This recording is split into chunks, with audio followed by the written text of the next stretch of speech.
Buen día a todos. En esta segunda sesión de la primera semana del curso de Antropología Religiosa, vamos a tratar sobre el origen y evolución del hombre, que es un tema propio de la antropología física o biológica.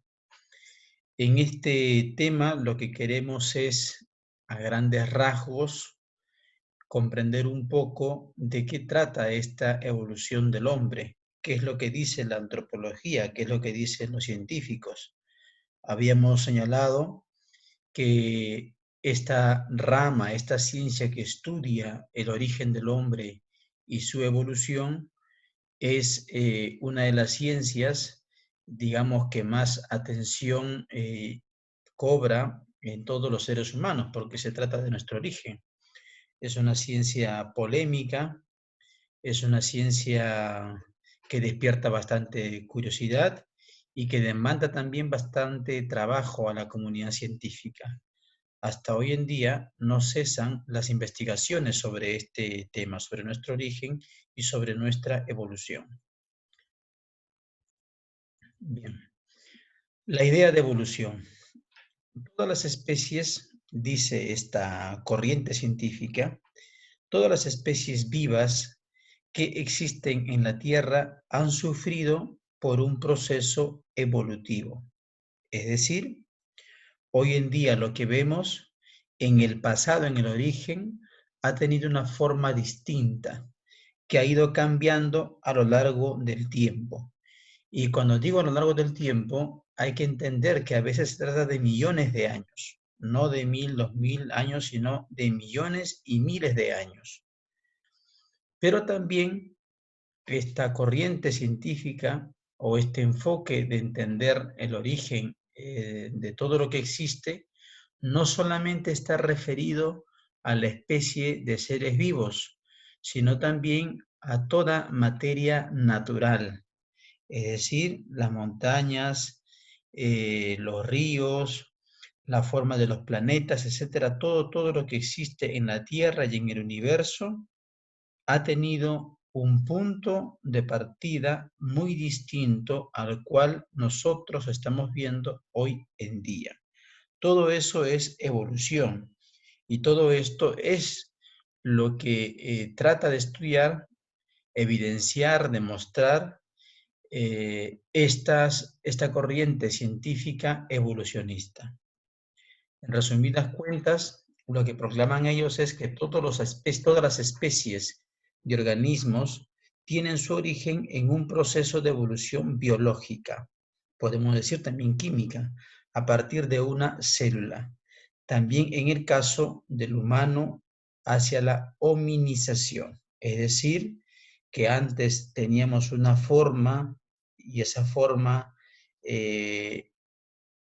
es la de los primates, la de los simios, que poco a poco han dejado de caminar en cuatro patas, se han erguido y ha empezado así una historia o un cambio de esa especie hasta llegar a lo que hoy en día se llama ser humano. Este es un prototipo de célula, una protocélula experimental, prototipo de ácido ribonucleico. Es un modelo nada más, no es que sea necesariamente así, pero nosotros, dicen los científicos, que venimos todos de una misma célula. Todo lo que existe como ser vivo, se desprende de una célula que poco a poco tuvo un compartimento, un metabolismo y generó una genética. Y de ahí viene toda la especie, la diversidad de especies, la diversidad de cosas que existen en el mundo. Otra palabra clave para entender el tema que vamos a desarrollar hoy en día es la palabra especie. Es muy importante que tengan en cuenta estas dos palabras, especie y teoría, porque justamente de lo que aborda esta corriente científica es entender cómo fueron las especies y de cómo esto ha ido cambiando, evolucionando en el tiempo. Pero es muy importante precisar, profundizar la categoría de este término. La categoría es significativa. Dice, especie se refiere a un grupo cuyos miembros adultos se aparean de forma regular, dando lugar a descendencia fértil. Todos nosotros sabemos bien, por experiencia y porque hemos estudiado, que existen grupos de seres vivos de una misma especie que entre ellos, apareándose, logran fecundar, y lo que fecundan es una descendencia fértil, es decir, está garantizada la continuidad de esa misma especie. ¿Ok?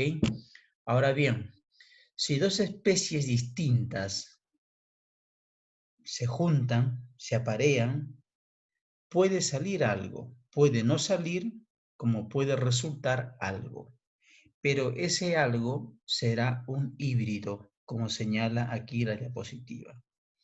Y con ese híbrido muere la descendencia, ya no hay más posibilidad de fecundar. Esto es lo que es una especie, y este es el aspecto que nos interesa, caer en la cuenta de lo que es una especie para tratarlo después. ¿Qué es una teoría? Teoría deriva del griego theorei, que significa contemplar, observar. Observo, no es una observación cualquiera, no es solamente mirar por mirar, implica un deseo, implica una voluntad, implica una programación de lo que voy a observar, implica actividades sistemáticas. Producto de esa observación nacen las hipótesis, es decir, las primeras ideas, las primeras probabilidades o intentos de comprender, de conceptuar, de entender ciertas cosas que uno ve en la naturaleza como también en el ser humano. ¿Ok? Entonces observo, planteo la hipótesis, la verifico, ¿okay? Es decir, compruebo si es así o no es así, y por qué es así y por qué no de otra forma, y determino conclusiones. Esto es el proceso más simple que sigue una persona o un grupo de personas para plantear una teoría. En ciencia, esa verificación se hace pues a través no solamente de actividades rutinarias o simples, implica también una investigación, experimentos en laboratorios, implican aplicación de una serie de técnicas y todas las herramientas posibles para poder conocer de manera más detallada y profunda aquello que yo estoy investigando. El resultado de esa investigación, que es toda una verificación, arrojan conclusiones que son teorías. Ahora bien, dicho esto, cabe resaltar que cualquier persona, cualquier grupo de personas puede plantear teorías, pero esas teorías no necesariamente tienen una categoría científica como la conocemos hoy en día. Como hemos mencionado hace un momento, la ciencia se apoya en una serie de recursos tecnológicos, de técnicas, de instrumentos, de experimentos en laboratorios, etcétera, etcétera. ¿Ok? Esas conclusiones, y aquí es fundamental señalar esta cuestión, esas conclusiones, resultado de una investigación, no son verdades absolutas. Es una interpretación, una deducción que, por más que haya seguido un proceso riguroso como lo hace la ciencia hoy en día, no pueden ser considerados verdades absolutas, no pueden ser considerados resultados definitivos. en el cual uno cierra y dice esto así, esto es así, y no hay vuelta a quedarlo, no hay vuelta a quedar más, ¿ok? La misma ciencia lo reconoce y por eso lo llama teoría. Los resultados de una investigación científica son llamados siempre teoría. Una teoría científica es un conjunto de ideas, conceptos, por tanto, que tratan de explicar ciertos fenómenos. Una teoría es siempre una hipótesis, ya que sus resultados no son definitivos. Todo resultado científico es sometido nuevamente a otra investigación, ¿ok? Por ejemplo, existe la cura para distintas enfermedades. Está el antídoto, las pastillas, los jarabes, etc. Pero no por ello la ciencia misma deja de investigar, sino que siempre lo está haciendo, con la finalidad de encontrar un antídoto, una cura más saludable, más inmediata, mejor o definitiva para ciertas enfermedades comunes. Pues bien, ¿cuáles son las teorías sobre el origen del hombre? Hay dos grandes teorías, la teoría científica y las teorías no científicas. ¿Qué dicen las teorías científicas? Atentos a lo siguiente. La ciencia dice que para afirmar ciertas cosas sobre el origen del hombre, se basan en hipótesis, verificadas tras contacto directo con la realidad. Eso se llama empirismo. Empirismo es hacer experiencia, no solamente ver los hechos, sino tocarlos y manipularlos. Y es lo que hace el antropólogo, ¿no? Encuentra los restos fósiles, los restos arqueológicos, no solamente los ve y deduce, sino que los manipula, es decir, los somete a investigaciones de laboratorio y de allí poco a poco va generando sus conclusiones, su interpretación de cómo pudo ser el pasado. Eso se llama hacer experiencia, se llama empirismo científico. ¿Ok? Ahora bien, dice, en estas teorías científicas hay dos corrientes, la evolucionista, es decir, el hombre, junto a las demás especies vivas, tienen un origen común, lo que decíamos en la diapositiva anterior. El hombre junto a las demás especies vivas tienen un origen común. Ahora bien, y esta corriente, insisto, es la más difundida, es la más aceptada, es la que más causa controversia y es la que más llama la atención a todos los seres humanos. Hay otra corriente científica, el fijismo, también proclamada por científicos, por si acaso, y quiero precisar esta cuestión. Esta corriente señala que las especies actualmente extintas, han permanecido básicamente invariables. Me corrijo. Estas especies que actualmente existen, las que vemos nosotros, con todas sus formas, sus características, han permanecido invariables según esta corriente científica. Es decir, no son productos de un proceso de evolución. Y para ello señalan lo siguiente, ¿no? Claro, porque antes, en la antigüedad, habían especies, incluyendo una diversidad de primates, que se extinguieron. Las causas pueden ser diversas, el punto es que se extinguieron, dejaron de existir por X motivo, ¿ok? No es que, señalan ellos, estas especies han ido cambiando de forma y de características y el resultado es lo que hoy en día vemos. Para esta corriente científica no existe una evolución. Lo que existe es una diversidad de especies que se han generado por diversas células. Pues bien, es interesante caer en la cuenta de que también en la comunidad científica existen posiciones distintas unas de otras. ¿Qué dice la otra teoría? La teoría no científica, o podemos llamarla también teoría creacionista. Se dice que esta teoría no científica creacionista no se basan en datos empíricos, es decir, no se basan en la experiencia, es decir, la experiencia de ver, de tocar, de manipular.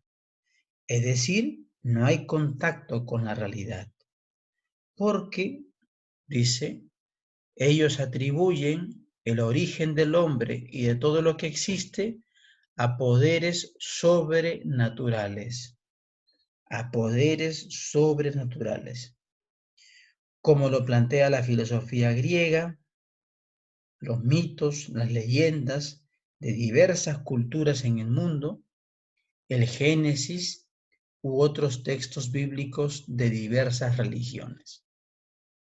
¿Ok? Esta postura es interesante, como lo plantean, porque da a entender que esta teoría de pensar de que todo lo que existe y todo lo que, incluyendo el hombre, los animales y la naturaleza entera, es producto de un poder sobrenatural, y entendamos este poder sobrenatural como Dios que hace todo. Dice, es interesante caer en la cuenta o decir que es Dios, pero decir que es Dios tú no lo puedes demostrar. ¿Por qué? Porque no es empírico, no se bate en datos de la experiencia, de ver, de tocar y manipular. Está reducido, dicen ellos, la corriente científica, está reducido a una interpretación, a una deducción y a un pensamiento, por tanto, a un pensamiento. Ahora bien, caigamos en la cuenta de lo siguiente, y está en azul y rojo, no en vano. La búsqueda de Dios, la gratitud por todo lo creado, se ha dado en todas las culturas, muy distantes unas de otras. No había posibilidad de comunicación entre ellas. No había posibilidad de juntarse y de ponerse de acuerdo en pensar entre ellos, entre los que gobernaban seguramente los pueblos, para decir, oye, hagamos creer a la gente que todo esto, todo lo que vivimos, todo lo que hacemos, toda nuestra existencia, es por un Dios. No había esa posibilidad. En cada cultura emergió esa conciencia, esa interpretación, esa gratitud por todo aquello que existía, porque de todo aquello que existía, el hombre podía usar para poder sobrevivir. Es más, su corazón le decía que la muerte no era algo bueno para sí y que deseaban, por el contrario, la eternidad, que no les gustaba ver sufrir a un miembro de la comunidad, del pueblo, de la tribu. Había algo que no le cuadraba y que se preguntaba por qué esto sucede. Ahora bien, todo esto que hemos señalado que ocurría en las distintas culturas, sociedades, ¿Acaso no es un dato de la experiencia? ¿No es un factor de la realidad de ser hombres, de ser humanos? Esto ha sucedido en los orígenes de nuestra humanidad y sucede también ahora, de distinta forma, pero sucede. ¿Esto no es una realidad? Nosotros y lo que está dentro de nosotros, ¿no es acaso una realidad? ¿No es acaso una experiencia? Pues bien, este aspecto la verificaremos nosotros más adelante cuando entremos de lleno al curso a partir de la tercera sesión. Sigamos haciendo el paréntesis, es decir, sigamos un poco entendiendo a grandes rasgos, luego si cada uno quiere profundizar, hay una serie de documentos que lo pueden ustedes buscar en el internet sobre lo que dice la teoría científica, la evolucionista. Dice esta teoría evolucionista científica, la más divulgada, la que genera más controversia, como ya hemos dicho, y hay que decirlo, porque a nosotros, hombres del siglo XXI, estas cosas nos llaman también la atención y tenemos que conocerla a profundidad. Dice esta teoría, todos venimos del simio, ¿ok? De simio a homínido, es decir, de 4 patas a 2 patas, de comportarnos como animales, movidos por el instinto, hasta comportarnos como seres humanos que tienen la razón, el corazón y entre otras cosas, conciencia, etc. Pues bien, dice, el registro más antiguo o el resto fósil más antiguo que la ciencia ha encontrado, ¿no? Con características ya diferentes a un simio entero, es decir, que el simio empieza a tener características un poco distintas, ya es lo que ha llamado el hombre Sahelanthropus, Sahelanthropus chadensis, una especie ya extinta. Atentos a lo siguiente, especie extinta. Es decir, que había un grupo de simios, primates, ¿ok? Que entre ellos se podían aparear, fecundar y descendencia. Pero llegado un cierto momento de la historia, esta especie se extinguió. ¿Cómo? No se sabe aún.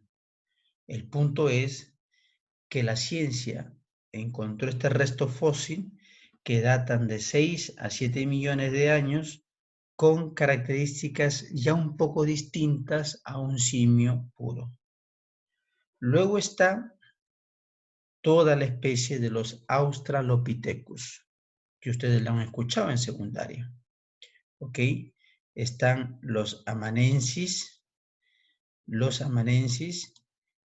aquí está, ¿no?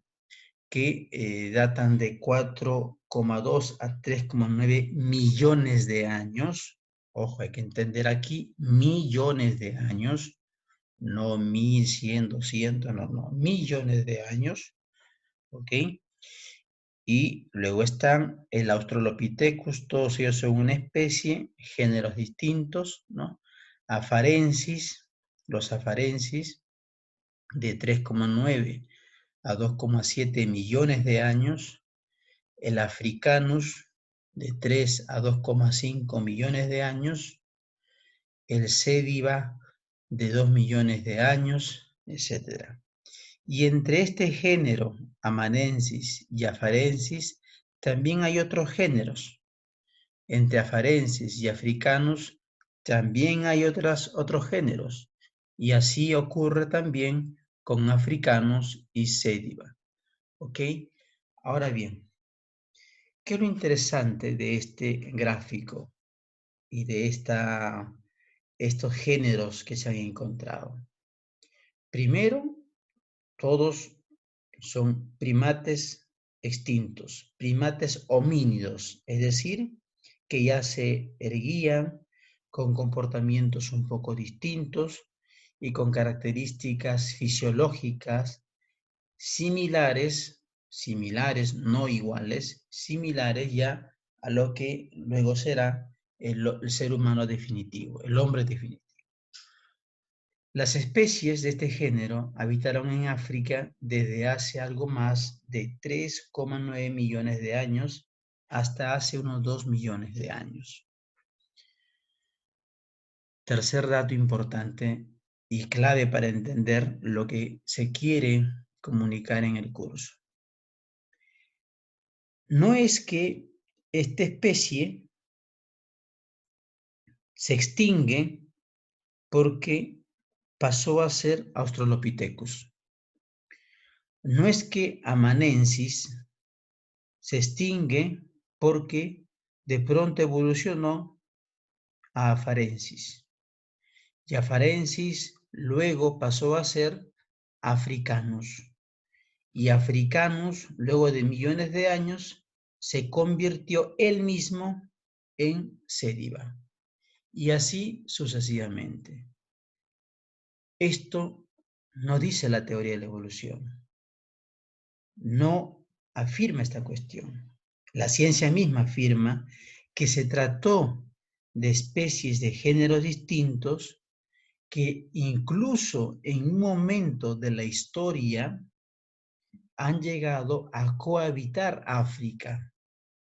Es decir, existían amanenses y también existían afarenses y existían africanos, etcétera, en algún momento de la historia de la historia nuestra en general, del mundo, estas especies han coexistido.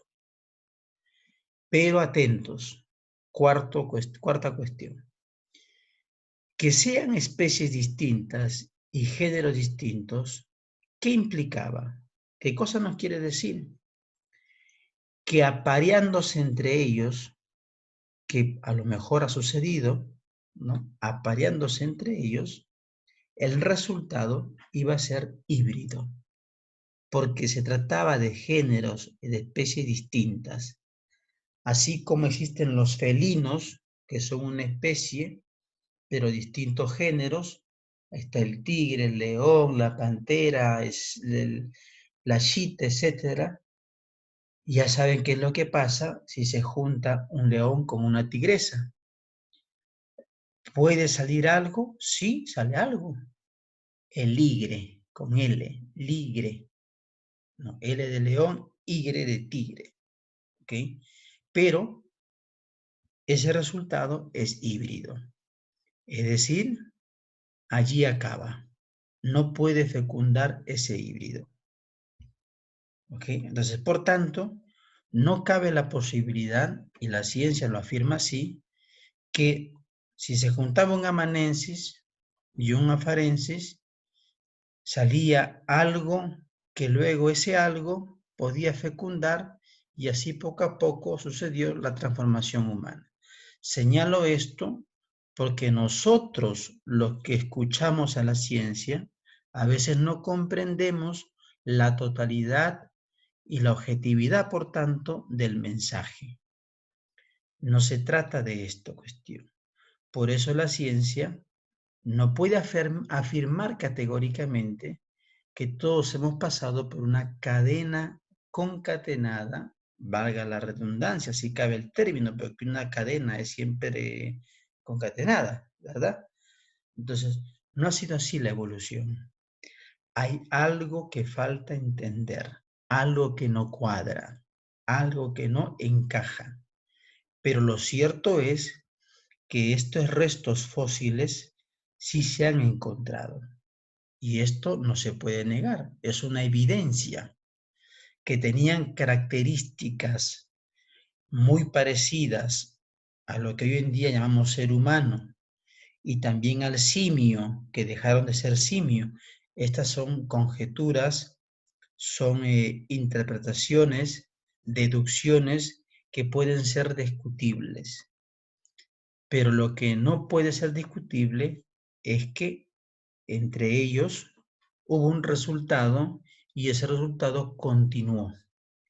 O lo que no puede ser discutible es que efectivamente no es que esta especie se transformó luego en afarensis y afarensis se transformó en africanos, africanos luego de millones de años se transformó en setiba.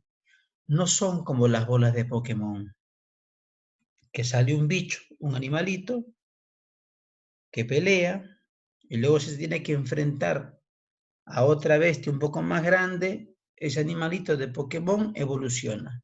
Es el mismo animalito que evolucionó. No, no sucedió así en la historia de la humanidad y la ciencia así lo dice también, por si acaso. Vayamos a lo siguiente.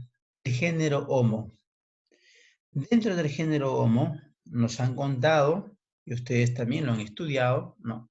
La secundaria sobre todo, que todo esto, todos estos géneros Homos han existido y hay evidencias de esto. Hay evidencias de esto. Dice, ese género Homo, ya más similar al ser humano, comenzó a evolucionar hace unos 2.3 a 2.5 millones de años. Se diferencia de los Australopithecus en que tiene un cerebro más grande. El género Homo convivió con los Australopithecus. Esto no lo dice el profesor del curso, lo dice la ciencia. Lo que estamos diciendo aquí es lo que la ciencia señala.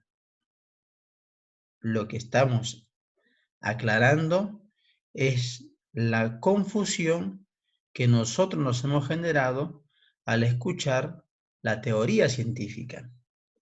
El género Homo convivió con los Australopithecus, es decir, si queremos llamarlo así, dos primates distintos que llegaron seguramente a conocerse, que llegaron a conocerse y que a cierto punto uno se extingue y otros sobreviven. Y lo mismo ha pasado con el género Homo. El Homo habilis, aquí está debajo de cada género Homo, los años que hay que tenerlos presente para que se den cuenta también que hay intervalos de convivencia entre ellos. Igual, no es que el Homo habilis, después de un cierto tiempo, se convirtió en rudolfensis. Y rudolfensis se extingue, pero convirtiéndose en ergaster. Y ergaster pasó luego a ser erectus. Y erectus luego a Neandertal. Y finalmente Neandertal se convirtió en sapiens. No, esto no ha sucedido así. Es que cada homo, cada género, existió y se extinguió. Y llegó a convivir también, a conocerse con rudolfensis. Y rudolfensis era otro género. Igualmente, si rudolfensis se apareaba con habilis, el resultado era un híbrido. Igualmente pasa con rudolfensis y ergaster, es decir, se trata de géneros distintos unos del otro, Pero profesor, ¿tienen sus características más o menos como del hombre actual? Sí, que tienen esas características. Similares, pero no iguales. Eran especies distintas. ¿Ok? Ahora bien, finalmente está Sapiens. Y Sapiens llegó a convivir con Neandertal. A Neandertal hoy en día las investigaciones científicas la llaman los otros seres humanos inteligentes, los más similares a nosotros. Pero estos eran una especie que también se extinguió. ¿Por qué se extinguió? ¿Cómo se extinguió? ¿Qué sucedió para que se extinga Neandertal? No se sabe. Pero que era una especie distinta, era una especie distinta. ¿Llegaron a conocerse con Sapiens? Sí llegaron a conocerse con Sapiens. Las investigaciones científicas también cada vez más tienen evidencias de estudios que hacen con el ADN, la genética, etcétera, y señalan que incluso hubo apareamiento, cercanía sexual entre Neandertal y Sapiens, pero el resultado era un híbrido. No podía continuar. Y no es que Neandertal se fecundó con otra especie y nació Sapiens, no. Sapiens ya existía. Entonces la pregunta es, ¿cómo apareció realmente Sapiens? ¿Resultado de qué es Sapiens? Si la misma ciencia reconoce que eran especies distintas, cada una de estas eran especies distintas, y que un apareamiento ya cerraba la descendencia porque era un resultado híbrido, entonces, ¿cómo es que aparece Sapiens? ¿Cuál es el origen verdadero del Homo sapiens? De esta humanidad actual, de este hombre actual. Esto sigue siendo un misterio. Es interesante entender y lo que va encontrando, descubriendo en la ciencia. Pero Sapiens, en algún momento de la historia, apareció. ¿Cómo apareció? No se sabe. No se sabe, y más aún la ciencia aún sigue demostrando y vuelve más relevante la pregunta: ¿cuál es nuestro origen?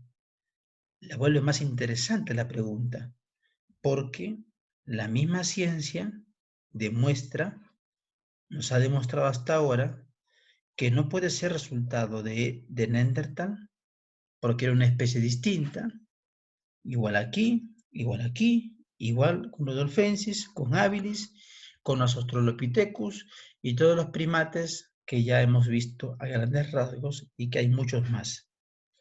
Entonces, ¿de dónde viene Sapiens? Sigue siendo la gran pregunta. ¿Seguirá esta especie humana evolucionando?